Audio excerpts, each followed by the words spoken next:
Hello, and welcome to Week 6 of Math Concepts, Probability and Statistics.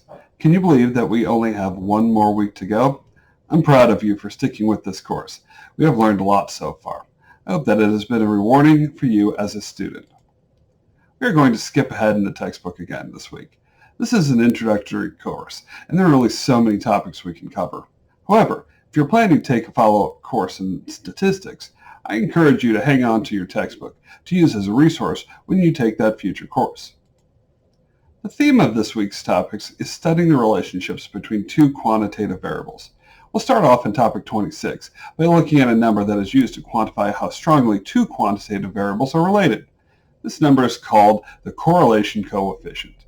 When it is close to 1 or negative 1, there is a strong linear relationship between the two variables.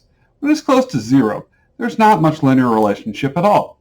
When it is positive, we notice that when one of the variables increases, the other variable increases. On the other hand, when the correlation coefficient is negative, we notice that when one of the variables increases, the other variable decreases. A good example of positive correlation is height and weight. If you know that person A weighs more than person B, then it is more likely that person A is taller than person B. A good example of negative correlation is the relationship between the median income in a country and the percentage of people in that country who can read.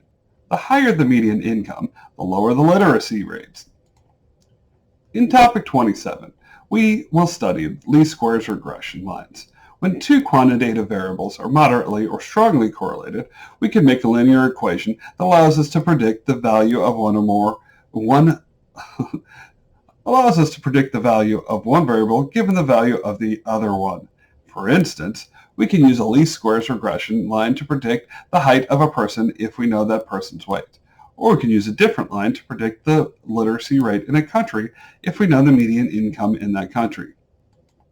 In topic 28, we'll continue our study of these ideas and see how they relate to each other. Throughout the week, it will be important to keep in mind the following rule. Correlation is not the same as causation. Just because two variables are correlated does not mean that one of them causes the other one to happen. There may be other confounding variables that get in the way. For instance, median income is one predictor of a country's literacy rate, but there are other factors that we need to take into account, including funding for public education and rates of infectious diseases. After all, if there's very little public education, then most of the people may not have a chance to learn how to read. If they die at a young age, then they will not live long enough to learn how to read. Correlation is not the same as causation. Correlation is not the same as causation. One more time.